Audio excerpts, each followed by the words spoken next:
سلامونه حولي کې هیلهمند یم چې جوړ او روغ به یاست. دغه ورځ کې په ټولنیزو پاڼو کې ټول همدغه وایي چې هغه کوم کسان چې په غربي هیوادو کې ناست دي ولې ملت پاڅون نه کوي، ولې ملت نه ولاړېږي د دغه جابر وحشي حکومت په ضد باندې، ځکه چې ټولې د تباهۍ لور ته کښېنولي، مکتب بند دی، پوهنتون بند دی، تجارت بند دی، انټرنټ بند دی، ټلیفوني اړیکې بند دي، هر څه چې ویني په افغانستان کې بند دی. نو اوس حالت دې ځای ته راغلی چې د راتلونکي پلان همدا به وي چې په افغانستان کې ژوند کول به هم بند سي. نو ملت همدغه ځای ته رسېدلی چې نور هیڅ هم نسي کولی. په غربي هیوادو کې ناست ځوانان بیا په ټیک ټاک کې او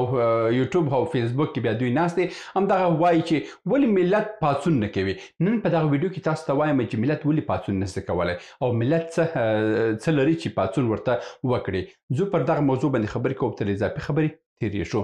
د دې لپاره چې دا موضوع باندې تاسو ښه دقیق پوه سئ، تاسو باید حدودا د 200 کاله مخکې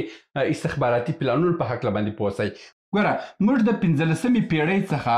بیا تر ننه پورې چې 21مه پیړۍ ده، دغه وخت په دغه وخت کې یو پالیسي په استخباراتي پالیسي په ټول نړۍ کې ډېر قوي ګرځېدل. هغه چې شو ډیوایډډ اینډ رولز، یعنی په تفریقه واچوه او حکومت وکړه. نو دا حالت چې ویه دا د انګریزانو ډیوایډ اینډ رولز ان تفریقه واچو حکومت وکړه، دا د انګریزانو یو پالیسي وه چې په 15مې پیړۍ کې دوی په افریقایانو باندې هم شروع کړه، په هندیانو باندې هم شروع کړه او دا ډېره ګټې هم وکړه. د هغه وروسته دا ډېر کامیابه، خو تر ډېره حده دا نور په 20مې پیړۍ کې نور په ناکامي باندې واوښتل، ځکه چې د انګریزانو ټول هیوادونو په دې باندې پوه سوه او د انګریزانو څخه خپل خپلواکي باندې خپل خپلواکیان یې واخیستل او انګریزان یې د ټول نړۍ څخه لاسونه یې لنډ کړه. بله پالیسي چې دوی واخیستله، دوی په 1890 کال کې 1890 کال کې چې کله هم 94 کالو چې کله هم کوکاکولا کمپنۍ جوړه سوه، په دغه کوکاکولا کمپنۍ چې کله هم جوړه سوه، هلته دومره مارکیټونه یې نه درلودل. خلکو همدغه پوښتنې کوله چې موږ کوکاکولا وڅښو که ونه څښو، نو دا یو پوښتنه وه ډېر خلکو ته. نو په همدغه خاطر باندې چې په 1898 کال کې دا و چې یو بله کمپنۍ هم د پیپسي په نامه باندې جوړ سوه. د پیپسي په نامه باندې چې دا جوړه سوه، دا یو کوکاکولا و، دا بله پیپسي سوه. دا دوه کمپنیانې چې جوړه سوه، نور خلکو ته دا تشویش پیدا نه وي چې زه کوکاکولا وڅښم که ونه څښم. خو اوس بیا خبره دا سوه چې زه پیپسي وڅښم که کوکاکولا وڅښم. سوال واوښتلو، یعنې 100% دا اوسو چې زه باید یو خوښم، نو اوس کوم یې وڅښم. دا حالت چې راغی، دا په ټوله سیاسي نړۍ کې دا تغیرات یې راوړل. سیاستمداران هم په دې باندې د دې تجارتي پلان څخه خوښ راغله او دوی ویل چې دغه ډول باندې چې دوی پیپسي او کوکاکولا کامیابه کړه، نو موږ هم کولی شو په نړۍ کې دا ډول سیستمونه هم کامیابه کړو. دوی څه وکړه چې کله هم دغه حالت راغله، دوی واخیستل، دوی هم دوه ګروپونه په هر هیواد کې جوړ کړه. دوه ګروپونه جوړ کړه. د مثال په ډول باندې زموږ په هیواد کې حولن کې اشرار جوړ کړه، اشرار، او دلته هم طالب تروریستي ډلې جوړه کړه. د طالب تروریستي ډله او اشرار چې جوړ کړه، چې کله هم د ډاکټر صاحب نجیب حکومت یې له منځه یوړلو، اشرار یې پر افغانستان باندې حاکمه کړه. او چې کله هم د اشرارو حکومت سو، طالب راغی او اشرار څخه ماته ورکړه او اشرارو چې څه ظلمونه او څه وحشتونه، څه جنګونه، څه بدبختیان چې په افغانستان کړي وه، طالب راغله او هغه حالت یې لږ ښه کړلو او خلکو پر ده باندې شکر وکړلو. یعنې دا د طبي حالتو چې دا د مرګ حالتو او دا د طبي حالتو. نو اوس د مرګ او د طب په منځ کې ملت څه شي ضرورت لري؟ ولا ته به بېتاره دی، ته به هم یو څه وخت خو ژوندي یو، مرګ خو مرګ دی. نو په دا خاطر باندې د اشرارو څخه ځانونه خلکو وساتله او د طالب چاته یې پناه راوړل. طالب هم راغلو، طالب نه مکتب و نه تعلیم و هیڅ شی نه و، وحشت و، هماغه ویې چې ارامي وه، وهلو ټکول دوی کوله، خو وژل نه ویې. خلکو د وژلو څخه ځان خلاص کړ او دوی راله د طالب تروریستي ډلې شاته یې پناه راوړه. دغه حالت په لومړي ځل په ټول تاریخ کې په دنیا کې دا دوه ډول تروریستي ډلو امتحانول د فرانسې د استخباراتو په مرسته باندې امریکایانو په افغانستان کې تطبیق کړل. نور په هیڅ هیواد کې دا تطبیق شوي نه وه. دلته یې اشرار جوړ کړه او دلته یې طالب جوړ کړه. دلته طالب چې حکومت راغی بیا دلته د طالب حکومت برته ړنګ کړلو او بیا یې څه شی راوړه برته حشار په جمهوریت په نامه باندې ټکنوکرات په نامه باندې یعنی ډیموکرات په نامه باندې دا یې راوړه برته حشار پر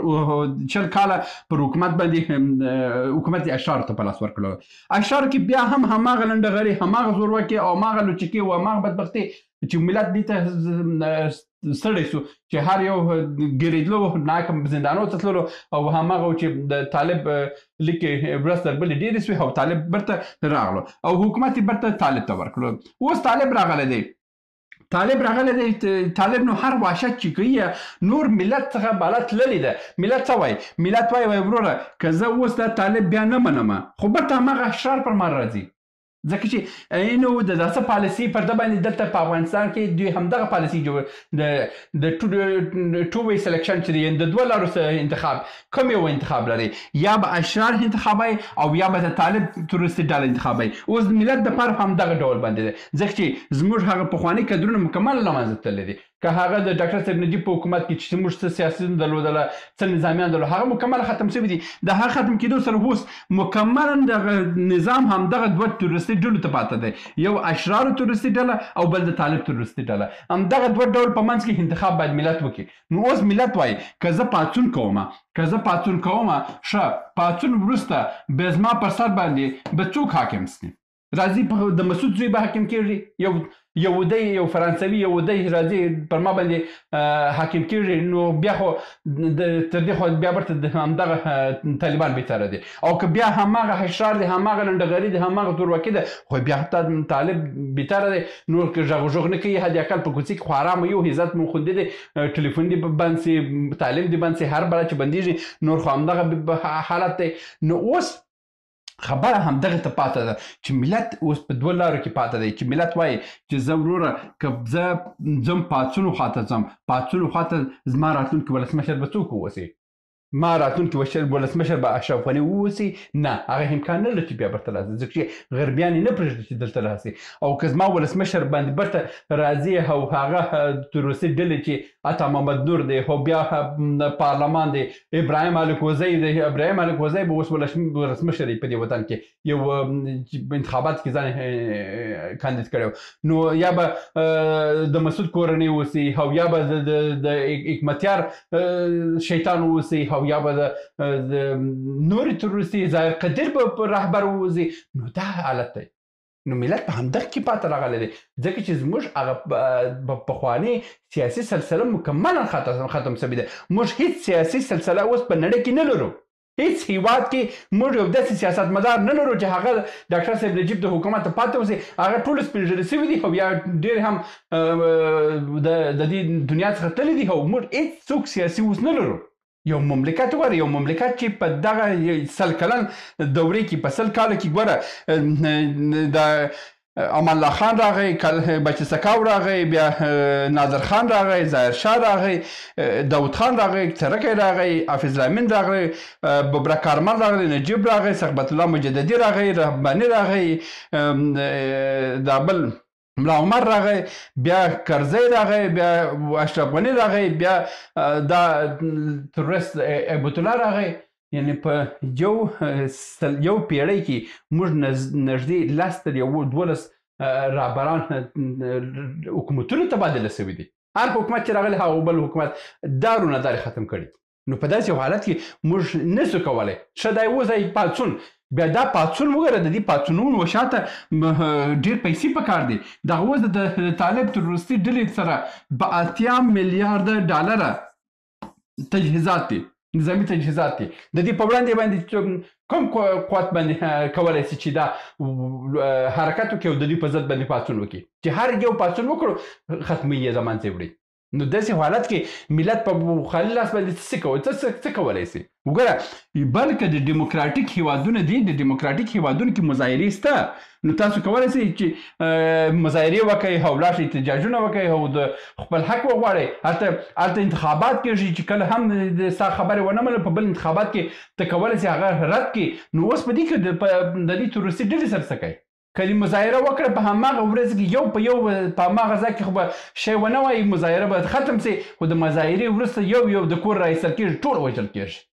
دا کارونه شوي دي په دغه تیر کالو کې دا کارونه سوي دي چې کوم کسان په مظاهره کې خبره غږ یې پورته کړی دی هماغه د کور راایستل سوي دي ټک ټک وژل سوي دي او هېڅوک هم جواب کوي نه دي څوک به ورته وایي چې دا کس څنګه مړ شو ولا دا شخصي دښمني درلود موږ خو کار نه لرو هغه د مظاهره خو اوس موږ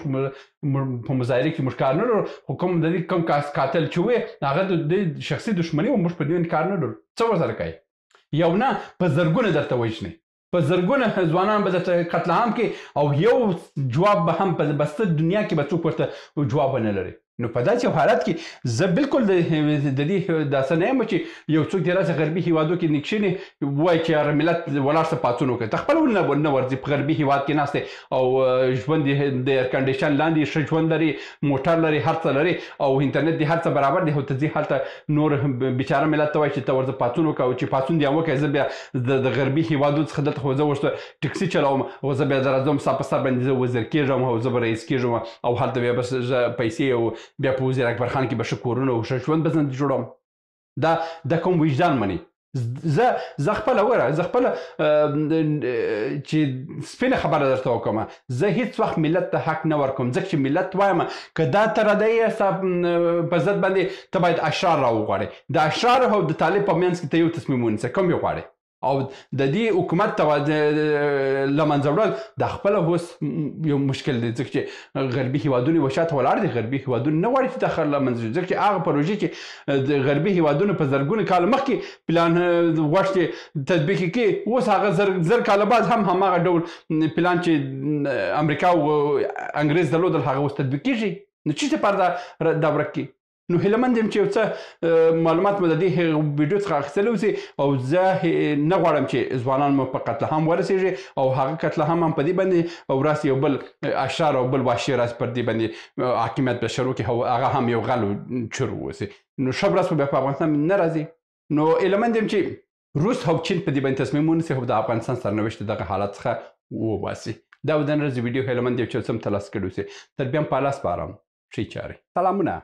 موږ ډېر موضوعات جوړ کړي دي که سیاسي موضوعات غواړئ ووینئ نو دلته کلیک کړئ او که غواړئ اقتصادي موضوعات وګورئ نو دلته کلیک کړئ او که غواړئ چې د تل لپاره راسره واوسئ نو دلته کلیک کړئ او چینل سبسکرایب کړئ مننه